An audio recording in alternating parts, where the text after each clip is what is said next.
Bonjour et bienvenue dans notre exploration des dynamiques humaines complexes. Aujourd'hui, nous abordons un sujet délicat mais essentiel. Comment interagir avec des personnalités narcissiques lorsque la distance n'est pas une option? Que ce soit dans le cadre professionnel, familial ou amical, nous sommes parfois contraints de maintenir des liens avec des personnes dont le comportement est toxique. L'objectif n'est pas de les changer, mais de développer des stratégies pour protéger notre propre équilibre psychologique. L'une des premières leçons, et peut-être la plus difficile, est de comprendre que ne pas réagir à leurs provocations n'est pas un signe de faiblesse, mais peut-être la forme de pouvoir la plus ultime. Pour ceux qui cherchent une forme de « revanche », sachez que priver une personne narcissique de sa source d'approvisionnement émotionnel, c'est-à-dire votre réaction, est la riposte la plus efficace. Adoptons donc une approche tactique. Les personnalités narcissiques le sont en permanence. Apprenons à l'être aussi, non pas pour manipuler, mais pour nous préserver. Il est illusoire de penser que nous pouvons éliminer toutes les personnes difficiles de notre vie. À moins de choisir un isolement total, coupé du monde, ce qui n'est ni souhaitable ni réaliste, nous devons apprendre à naviguer dans ces eaux troubles. Cette réflexion m'est venue d'une expérience professionnelle. Je devais collaborer avec des personnes dont le comportement se rapprochait fortement du spectre narcissique.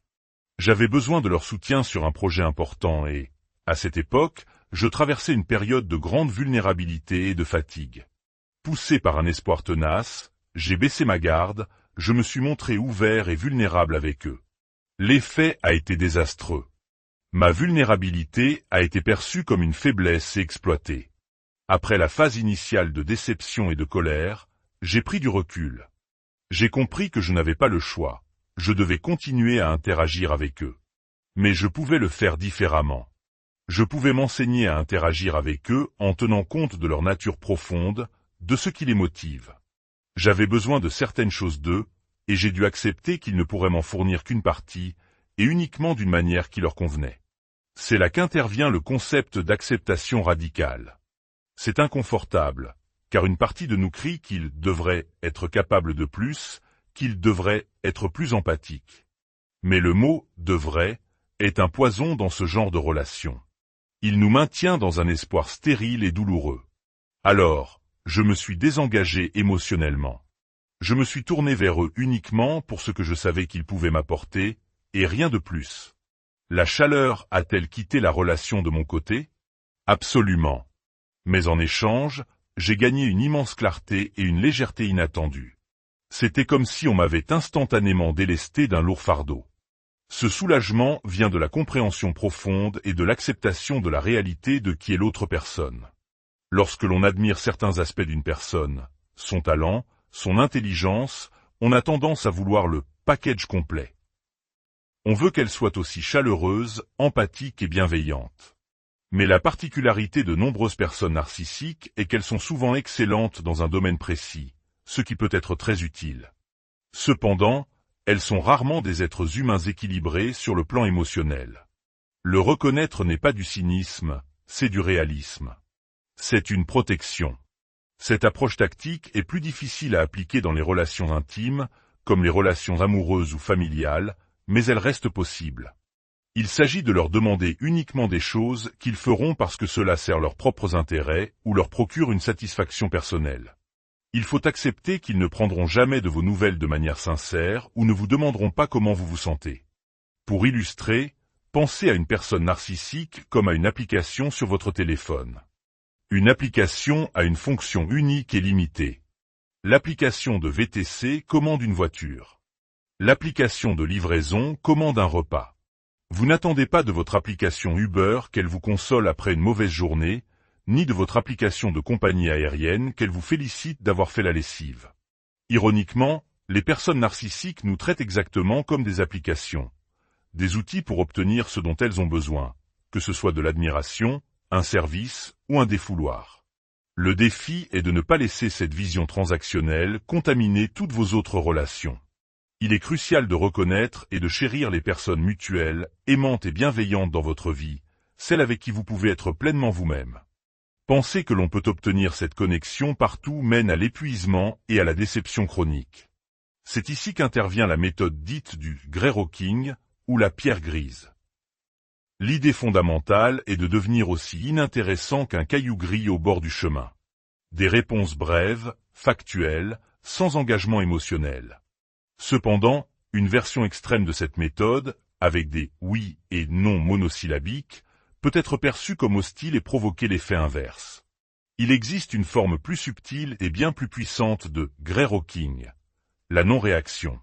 C'est peut-être l'une des choses les plus difficiles à accomplir. Il ne s'agit pas de se figer ou de rester silencieux, mais de rester intérieurement calme face à leur tentative de manipulation. C'est écouter le gaslighting, les mensonges, les fausses attributions, les affirmations sur ce que vous ressentez ou pensez, et ne pas réagir avec force. On pourrait appeler cela une dissociation tactique. C'est la clé. Pour tous ceux qui cherchent une revanche, ne pas réagir est la vengeance ultime, car vous leur coupez l'approvisionnement. Les personnes narcissiques ont besoin de l'émotion des autres comme un vampire a besoin de sang. Votre colère, votre tristesse, votre frustration sont, d'une manière tordue, une preuve que vous vous souciez d'eux. Votre réaction leur montre non seulement qu'ils ont du pouvoir sur vous, mais elle leur sert aussi à vous faire passer pour la personne instable. Si vous criez, si vous claquez la porte, ils vous regarderont avec mépris et vous diront « Tu vois, tu es complètement hors de contrôle ». Ne pas leur donner cette satisfaction, c'est leur couper l'oxygène. C'est extraordinairement difficile. Et cela a un coût. Retenir autant d'émotions et endurer une telle manipulation est toxique pour la santé. Ce n'est pas un hasard si de nombreux survivants d'abus narcissiques développent des problèmes de santé chroniques, des maladies auto-immunes ou des douleurs chroniques.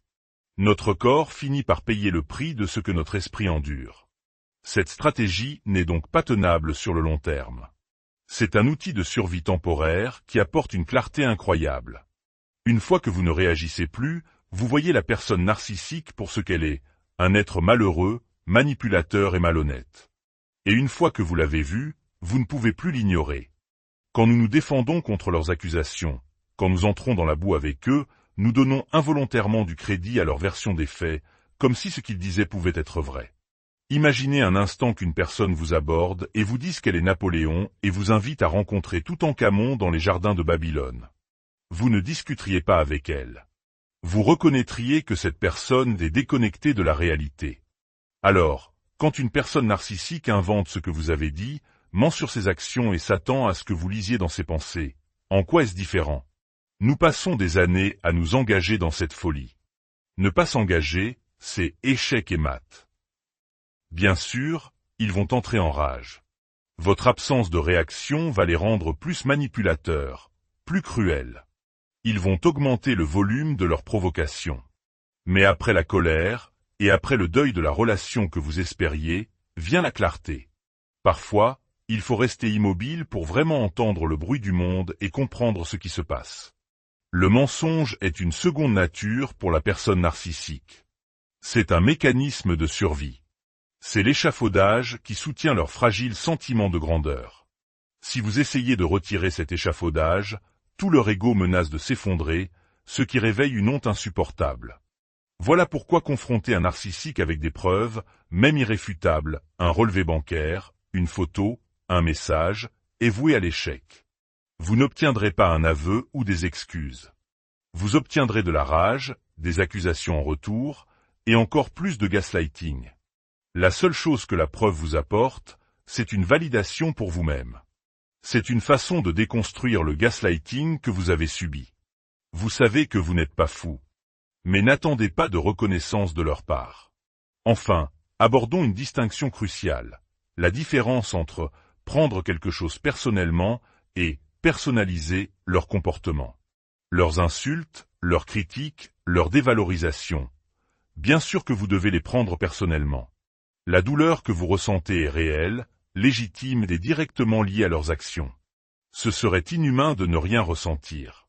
Mais personnaliser, c'est autre chose. Personnaliser, c'est croire que leur comportement est une réflexion juste et précise de qui vous êtes.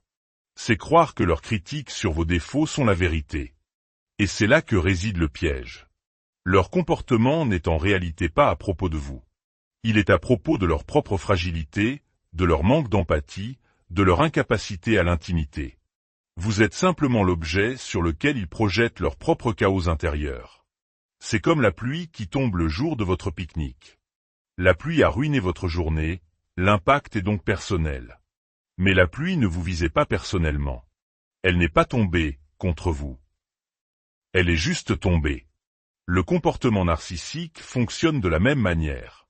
Il vous blesse, mais il ne provient pas d'une analyse lucide de votre personne.